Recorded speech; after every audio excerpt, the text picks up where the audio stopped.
Nah, saya mau kasih ilustrasi tentang penilaian berdasarkan peristiwa dan kejadian.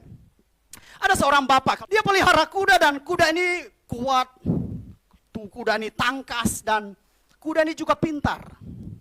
Lalu orang-orang kampung tetangga mau beli kuda ini, saudara. Tapi bapak ini saya mau. Dong tawarkan dengan harga yang mahal, tetap bapak ini saya mau.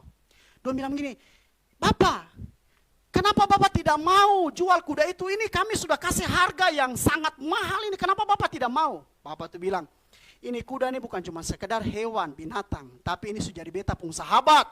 Saya punya teman. Nah, apa yang terjadi?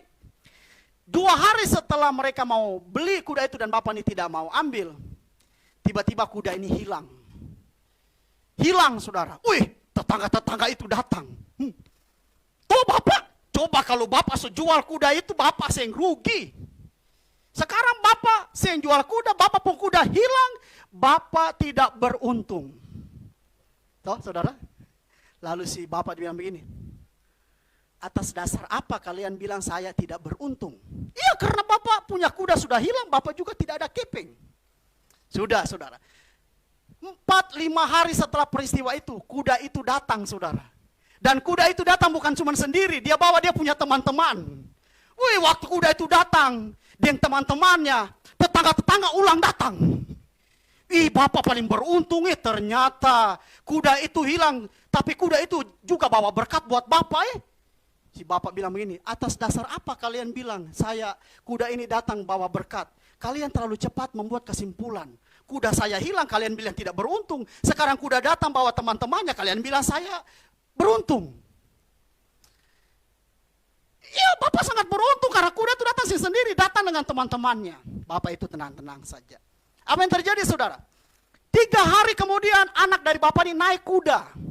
Dan akhirnya kuda itu mungkin dia lari, jatuhlah anak dari Bapak ini, kakinya patah, saudara. Orang kampung tetangga datang lagi, saudara.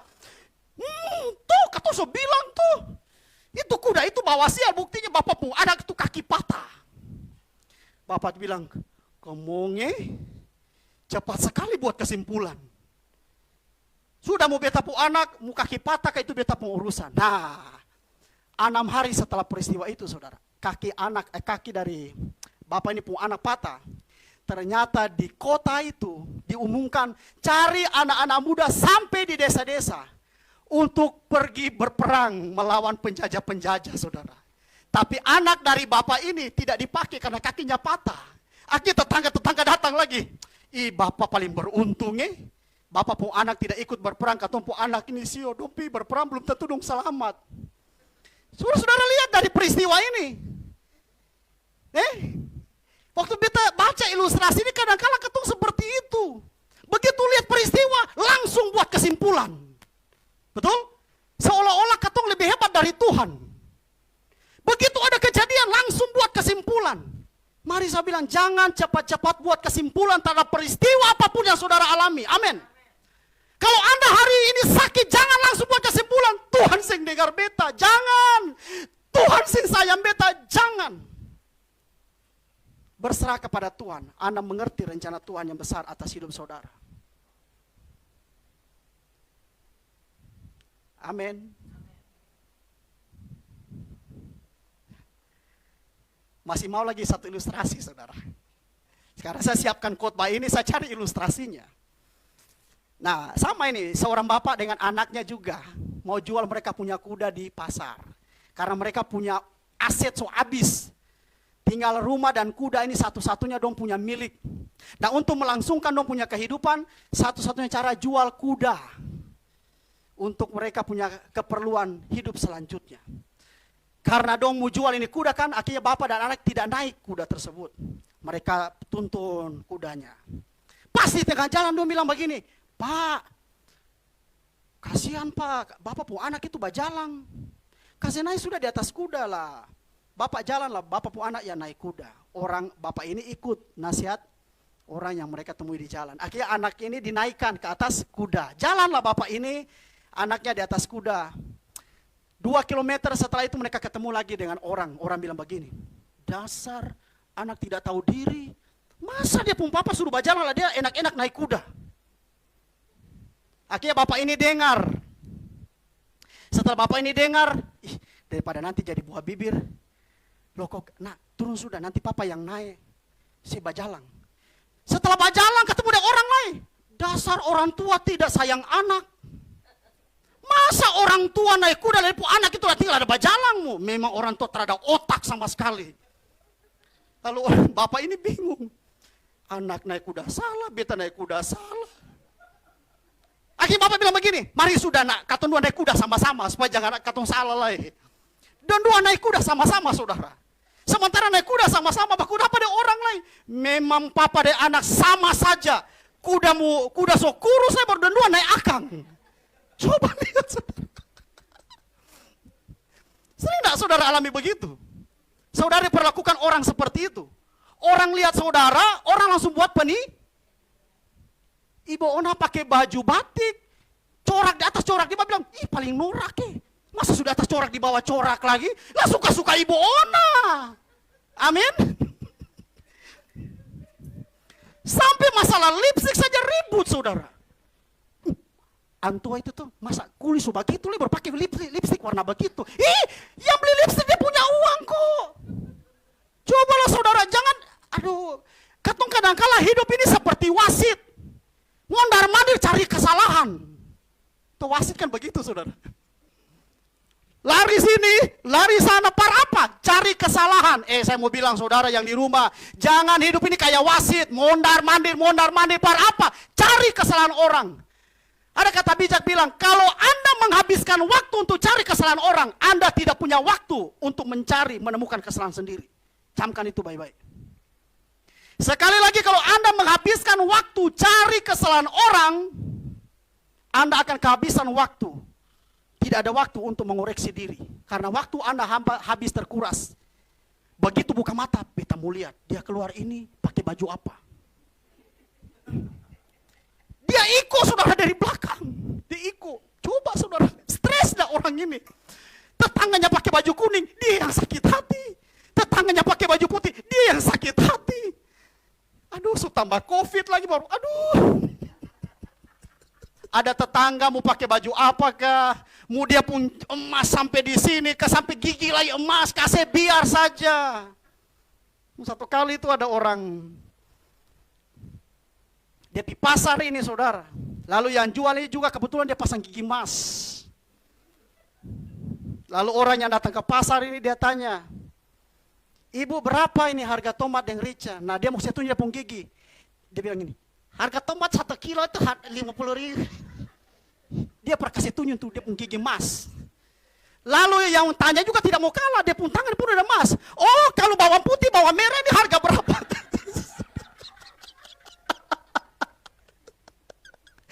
Ayo Mari, jangan sibukkan hidupmu dengan menilai orang lain. Sibukkanlah dirimu dengan mengoreksi diri. Karena hidupmu belum tentu lebih baik dari orang lain. Amin. Jangan menilai orang lain berdasarkan peristiwa dan kejadian. Yang paling terakhir, kita bisa salah menilai orang karena penilaian berdasarkan apa kata orang. Wah itu lebih gila saudara. Yang tadi itu karena tampang rupa, yang kedua karena apa? Perilaku, yang ketiga karena peristiwa dan kejadian, dan yang keempat penilaian berdasarkan apa kata orang. Kalau bilang, ibu ini, bapak ini, begitu, begini. Saudara. Orang bilang kirim uang bisa kurang, kirim berita bisa tambah itu. Jangan cepat-cepat menyimpulkan hanya dari informasi orang yang belum tentu itu benar. Amin. Yang di rumah, jangan cepat-cepat memberi kesimpulan hanya berdasarkan berita yang saudara dengar yang belum tentu itu benar kebenarannya. Nah, kita kembali pada pembacaan kita. Paulus berkata bahwa kami tidak lagi menilai seorang juga pun menurut ukuran karena manusia kita terbatas. Kita hanya menilai berdasarkan apa yang kita lihat. Kita menilai berdasarkan apa yang kita dengar. Itu terbatas. Lihat orang saja ada makan, ketong bisa nilai orang tuh dari cara dia makan. Paling galojo ya kan? Cara makan saja bisa saudara nilai seseorang. Karena mata kita terbatas, telinga kita terbatas. Makanya Paulus bilang, kami tidak menilai berdasarkan ukuran manusia. Kalau kami pernah menilai Kristus berdasarkan ukuran manusia, sekarang tidak. Paulus sebelum dia dipanggil Tuhan, dia pernah menilai Kristus atas dasar ukuran manusia. Tapi setelah dia iring Tuhan, dia bilang apa saudara? Dia bilang, dulu itu kuanggap sampah, tapi sekarang karena Kristus adalah sebuah kekayaan dalam hidup saya. Itu luar biasa. Amin saudara. Nah, saudara, pertanyaannya begini. Mengapa kita tidak boleh menilai berdasarkan ukuran manusia? Kita lihat dalam Matius pasal 7 ayat 2. Karena dengan penghakiman yang kamu pakai untuk menghakimi, kamu akan dihakimi. Dan ukuran yang kamu pakai untuk mengukur akan diukurkan kepadamu. Jadi penilaian yang Anda pakai untuk menilai orang lain, yang belum tentu itu benar, akan dipakai untuk menilai saudara. Ukuran yang saudara pakai untuk mengukur orang lain, itu akan dipakai mengukur terhadap saudara. Ayat 3, mengapakah engkau melihat selumbar di mata saudaramu, sedangkan balok di dalam matamu tidak engkau ketahui? Kadang-kadang kan begitu, balok besar di mata katong saya lihat, tapi katong lihat lebih cepat lihat kesalahan orang lain daripada kesalahan sendiri. Kenapa kita tidak boleh menilai berdasarkan ukuran manusia? Itu karena apa yang kita pakai untuk mengukur orang lain, itu akan dipakai Tuhan untuk mengukur kita. Yang paling terakhir, bagaimana supaya kita tidak salah menilai sesama? Kita kembali kepada pembacaan kita 2 Korintus pasal 5 ayat 14. Yang tadi ayat yang ke-16 itu kan dia bilang, kami tidak menilai seorang juga pun menurut ukuran manusia. Nah ayat yang ke-14, bagaimana supaya kita tidak salah menilai sesama? Ayat yang ke-14. Sebab kasih Kristus yang menguasai kami. Ketika hidup saudara dikuasai oleh kasih Kristus, Anda tidak cepat-cepat menilai sesama kita dengan penilaian yang salah. Karena hidup saudara dikuasai dengan kasih Kristus. Bukan dikuasai dengan iri hati, bukan dikuasai dengan kedengkian. Tapi dikuasai oleh kasih Kristus. Kasih Kristus. Kasih Kristus itu bagaimana? Bagaimana Kristus mengasihi saudara, saudara pemberontak, saudara orang berdosa, tapi dia mengasihi saudara. Kita pun melihat sesama kita seperti itu. Meskipun mungkin di pandangan kita, tetangga kita, saudara kita tidak baik. Tapi karena kasih Kristus menguasai kita, kita perlakukan mereka dengan baik. Yesus katakan amin. Yang kedua, bagaimana supaya kita tidak salah menilai sesama? Filipi pasal 2 ayat 5. Filipi pasal 2 ayat 5. Firman Tuhan berkata begini, hendaklah kamu dalam hidupmu bersama menaruh pikiran dan perasaan yang terdapat juga dalam Kristus ya. Kita harus memiliki pikiran Kristus dan perasaan Kristus. Kalau kita memiliki pikiran Kristus, perasaan Kristus, kita tidak akan terjebak dalam penilaian yang salah terhadap sesama kita. Karena engkau berharga, engkau diciptakan serupa dan segambar dengan Tuhan. Dia tidak melihat saudara sebagai orang berdosa, pemberontak. Dia melihat saudara sebagai orang-orang yang luar biasa. Kristus melihat saudara seperti itu, saudara juga harus lihat sesama seperti Kristus melihat saudara. Amin. Nah ini akan terjadi kalau hati kita dikuasai oleh pikiran dan perasaan Kristus. Banyak kesaksian saya dengar saudara. Ada istri yang diperlakukan tidak enak, tapi dia tetap mengasihi suami. Saya percaya itu karena Kristus memberikan dia perasaan Kristus.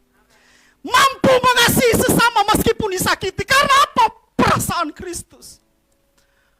Mampu mengasihi sesama karena apa? Pikiran Kristus. Pikiran Kristus tidak akan balas kejahatan dan kejahatan. Pikiran Kristus, perasaan Kristus tidak akan balas yang tidak baik dengan tidak baik. Dia akan membalas kejahatan dengan kebaikan. Karenanya firman Tuhan bilang apa? Balaslah kejahatan dengan kebaikan, bukan balas.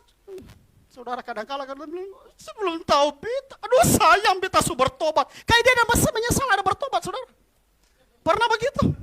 Aduh sayang beta su bertobat. Oh sih kalau dapat beta yang dulu. Itu berarti kan dia menyesal bertobat, saudara. Makanya kalau saudara bilang begitu, sayang beta bertobat. Pak Acel, jangan begitu Pak. Duh sayang beta su bertobat Dulu belum bertobat, 1 kali palungku saja, marah. Saya beta sudah bertobat. Beta kalau dengar begitu bilang, baru Osi menyesal ada bertobat. Oseng di sini, di sana paling banyak saudara. Di mana-mana. Miliki pikiran dan perasaan Kristus. Kristus waktu dihajar, dia membiarkan dirinya dihajar, saudara. Memang tidak gampang. Tapi beta percaya, kekuatan dari Tuhan memampukan saudara. Karena bagi saya, Paulus bilang, hidupku bukannya aku lagi.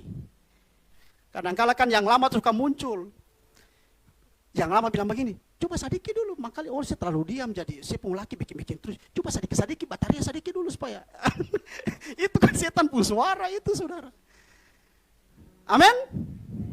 Akhirnya saudara respon, betul mengkali selama ini beta terlalu diam. Coba beta coba dulu. Suami so pancing. Apa? Sih selama ini, sih kira beta dapat diam-diam, beta takut sih. Mau sini, mari. Jadilah saudara perang di Harmagedon.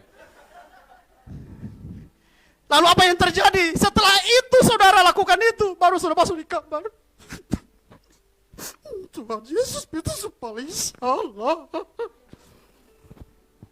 So minta ampun, besok baking lagi. Ini nih jadi Kristen tomat. Hari ini tobat, besok kumat saudara. Aduh, saya berdoa di sini tidak ada, di luar sana tidak ada. Di luar, di sini dan di luar saja jadi orang yang punya perasaan dan pikiran Kristus. Amin. Tuhan Yesus memberkati kita semua.